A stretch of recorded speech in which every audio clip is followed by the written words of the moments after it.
بسم اللہ الرحمن الرحیم۔ وعلیکم معزز طلبہ کرام، آپ سب کیسے ہیں؟ آج ہم نور الانوار کے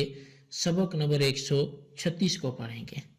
آج کے ہمارے سبق کا عنوان ہے ایک اعتراض اور اس کا جواب۔ آج کے ہمارے سبق کی عبارت وہ شروع ہوتی ہے وَالظَّاهِرُ أَنَّ النَّظْرَ الْمُعَيَّنَ شَرِيكٌ سے۔ آئیے سب سے پہلے عبارت پڑھ کے اس کا ترجمہ کرتے ہیں، اس کے بعد باقاعدہ اس کی وضاحت کی طرف بڑھتے ہیں۔ مصنف علیہ رحمہ لکھتے ہیں وَالظَّاهِرُ أَنَّ النَّظْرَ الْمُعَيَّنَ شَرِيكٌ لِرَمَضَانَ فِي كَوْنِ الْأَيَّامِ مِعْيَارًا لَهُ وَسَبَبًا لِلْوُجُوبِ۔ اور ظاہر یہ ہے کہ نظر معین یہ رمضان کے شریک ہے، ایام کے اس کے لیے معیار ہونے میں اور وجوب کے لیے سبب ہونے میں، بعد ما اوجب علی نفسہ فی هذه الایام، ان ایام میں اپنی ذات پر روزوں کو واجب کرنے کے بعد۔ وَإِنْ قَالُوا بِأَنَّ النَّظْرَ سَبَبٌ لِلْوُجُوبِ، وہیں طور پہ کہ وہ کہیں کہ نظر جو ہے وہ وجوب کا سبب ہے، تو وَالْحَاصِلُ أَنَّ النَّظْرَ الْمُعَيَّنَ شَرِيكٌ لِرَمَضَانَ فِي بَعْضِ الْأَحْكَامِ، یعنی اگر وہ یہ کہیں کہ نظر معین وہ وجوب کا سبب ہے تو حاصل یہ ہوگا کہ نظر معین یہ رمضان کے ساتھ بعض احکام میں شریک ہے، وَلِقَضَاءِ رَمَضَانَ فِي بَعْضٍ آخَرَ، اور قضاء رمضان کے ساتھ دوسرے بعض احکام میں شریک ہے۔ فَأَلْحِقْ بِأَيِّهِمَا شِئْتَ، تو بس جس کے ساتھ چاہو اس کو لاحق کر دو۔ وَصَاحِبُ الْمُنْتَخَبِ الْحُسَّامِ جَعَلَ النَّظْرَ الْمُعَيَّنَ مِنْ جِنْسِ صَوْمِ رَمَضَانَ، اور منتخب حسامی کے صاحب نے نظر معین کو صوم رمضان کی جنس سے بنایا ہے۔ وَلَمْ يَذْكُرْ قَضَاءَ رَمَضَانَ، اور قضاء رمضان کو انہوں نے ذکر نہیں کیا۔ وَالنَّظْرَ الْمُطْلَقَ مِنْ أَقْسَامِ الْأَمْرِ الْمُقَيَّدِ بل هو مطلق من قبیل الزکاة وصدقة الفطر،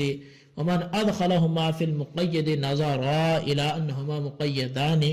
بالایام دون اللیالی وهذا تمحل۔ اچھا، فرماتے ہیں کہ جو حسامی کے مصنف نے نظر معین کو صوم رمضان کی جنس سے قرار دیا ہے اور قضاء رمضان اور نظر مطلق کو امر مقید کے اقسام میں سے ذکر نہیں کیا، بلکہ وہ دونوں زکوٰۃ اور صدقہ فطر کے قبیل سے مطلق عن الوقت ہیں، اور جن حضرات نے ان کو امر مقید میں داخل کیا ہے انہوں نے اس کا لحاظ کیا کہ یہ دونوں ایام کے ساتھ مقید ہیں، نہ کہ راتوں کے ساتھ مقید ہیں۔ لیکن یہ بھی اگر دیکھا جائے تو محض ہی ایک حیلہ ہے۔ تو بہرحال یہ ہمارے آج کے سبق کی عبارت تھی اور اس کا ترجمہ تھا۔ اب آئیے اس کی باقاعدہ وضاحت کی طرف بڑھتے ہیں۔ اصل میں یہ وَالظَّاهِرُ أَنَّ النَّظْرَ الْمُعَيَّنَ سے ایک سوال کا جواب دیا جا رہا ہے، ایک اعتراض کا جواب دیا جا رہا ہے، اور وہ اعتراض یہ ہے کہ قسم ثالث کی مثال میں جب صرف نظر مطلق کا روزہ واقع ہو سکتا ہے، چونکہ گزشتہ سبق ہم نے قسم ثالث کے بارے میں پڑھا اور آپ نے اس سے یقیناً مربوط ہوں گے، تو جب اس سے ربط قائم رہے گا تو یہ سبق بھی سمجھنا آسان ہوگا، چونکہ سابق میں جو گفتگو ہوئی اس سے پہلے سبق میں اسی کے حوالے سے اس سبق میں بھی کلام ہے، اور اسی پر یہ اعتراض اور اس کا جواب بھی یہاں ذکر کیا جا رہا ہے۔ تو اس لیے اگر اس سبق پر ابھی نظر نہیں پہنچی تو پہلے اس سے اس سبق کو سمجھنا ضروری ہوگا تاکہ یہ سبق بھی سمجھ آئے۔ معترض اعتراض یہ کرتا ہے کہ قسم ثالث کی مثال میں جب صرف نظر مطلق کا روزہ واقع ہو سکتا ہے اور نظر معین کا روزہ واقع نہیں ہو سکتا تو معمور بھی مقید بالوقت کی 5 قسمیں ہو گئی۔ ایک وقت صلاۃ، دوسرا شہر رمضان، تیسرا قضاء رمضان اور نظر مطلق کا وقت، چوتھا وقت حج، اور 5واں نظر معین کا وقت۔ حالانکہ یہ پہلے کہا گیا تھا کہ معمور بھی مقید بالوقت کی صرف 4 قسمیں ہیں، تو اب دعویٰ 4 قسموں کا تھا، عملاً یہ 5 بنتی ہے، تو یہ کیسے تطبیق دی جائے گی اور اس بات کو کیسے سمجھایا جائے گا تاکہ قول اور اس عمل میں مطابقت ہو جائے اور یہ جو ایک تضاد کی صورت پیدا ہو رہی ہے یہ اٹھ جائے۔ تو اس کا جواب یہ دیا جائے گا کہ نظر معین کا روزہ بعض احکام میں صوم رمضان کے ساتھ شریک ہے، اور وہ احکام یہ ہیں کہ جس طرح رمضان کے دن رمضان کے روزوں کے لیے معیار ہیں، اسی طرح نظر معین میں متعین کردہ دن یہ نظر معین کے روزوں کے لیے معیار ہیں، اور جس طرح ایام رمضان کے روزوں کے وجوب کا سبب ہے، اسی طرح نظر معین کا دن بھی نظر معین کے روزے کے وجوب کا سبب ہے، بعد اس کے کہ اس نے خود اس دن میں اپنے اوپر روزہ واجب کیا ہے۔ اگرچہ اصولیین یہ کہتے ہیں کہ نظر معین کے روزے کے وجوب کا سبب وہ نظر ہے، نہ کہ وہ ایام ہیں کہ جن میں روزہ رکھنے کی نظر کی گئی ہے۔ بہرحال اس جواب کو صحیح ماننے کے بعد نظر معین کا روزہ جب رمضان کے روزے کے ساتھ شریک ہو گیا تو نظر معین کا روزہ دوسری قسم میں داخل ہو جائے گا، اور جب نظر معین کا روزہ دوسری قسم میں داخل ہو گیا تو معمور بھی مقید بالوقت کی 5 قسمیں نہ ہوں گی بلکہ یہ 4 ہی قسمیں ہوں گی۔ اب شارح علیہ رحمہ فرماتے ہیں، یعنی ملا جیون علیہ رحمہ، کہ حاصل یہ ہے کہ نظر معین بعض احکام میں رمضان کے روزوں کے ساتھ شریک ہے، اور دوسرے بعض احکام میں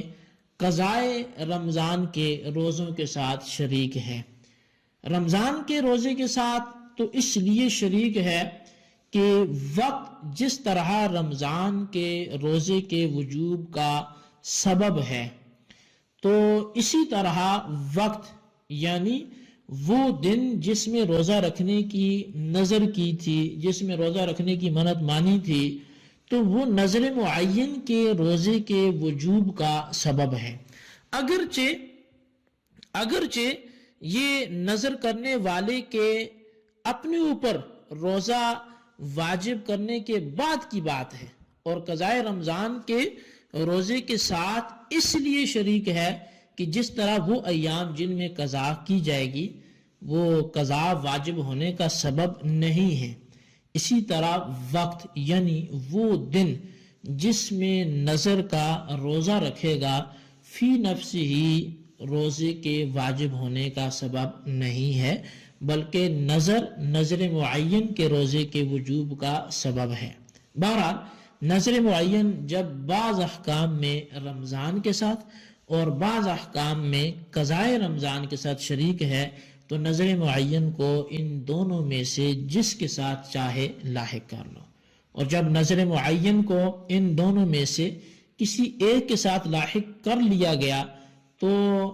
معمور بھی مقید بالوقت کی 5 قسمیں نہ رہیں بلکہ 4 ہی قسمیں رہیں، اور جب یہ بات ہے تو 5 قسموں کا اعتراض واقع نہیں ہوگا۔ اب نور الانوار کے مصنف ملا جیون علیہ رحمہ نے مصنف منار پر اعتراض کرتے ہوئے فرمایا کہ منتخب الحسامی کے مصنف نے نظر معین کو تو صوم رمضان کی جنس سے قرار دیا ہے، لیکن قضائے رمضان اور نظر مطلق کو معمور بھی مقید بالوقت کے اقسام میں سے شمار نہیں کیا جیسا کہ ماتن نے شمار کیا ہے، بلکہ ان دونوں کو معمور بھی مطلق عن الوقت میں شمار کیا ہے، جیسا کہ زکوٰۃ اور صدقہ فطر معمور بھی مطلق عن الوقت کے قبیل سے ہیں۔ اور صاحب حسامی نے یہ بھی کہا کہ جن حضرات یعنی کہ جیسے مصنف منار نے ان دونوں کو معمور بھی مقید بالوقت میں شمار کیا ہے، ان کی نظر اس پر ہے کہ یہ دونوں ایام کے ساتھ مقید ہیں نہ کہ راتوں کے ساتھ، یعنی قضاء رمضان اور نظر مطلق کا روزہ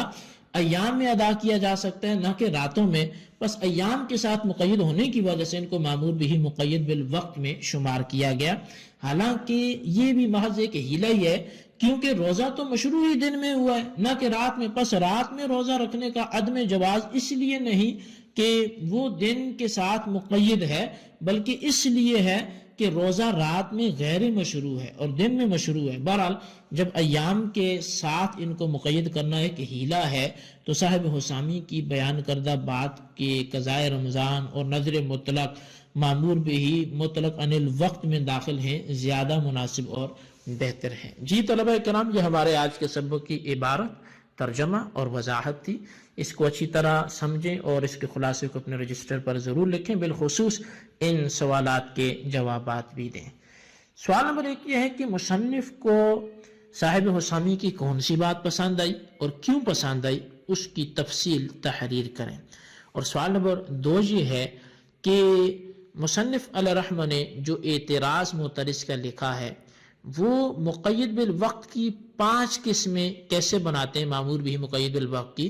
ان 5 قسموں کی صورت تحریر کریں. اللہ تبارک و تعالیٰ سے دعا ہے جو کچھ ہم نے پڑھا سنا اسے یاد رکھنے کی توفیق نصیب فرمائے. آمین بجاہ النبی الامین صلی اللہ علیہ وسلم.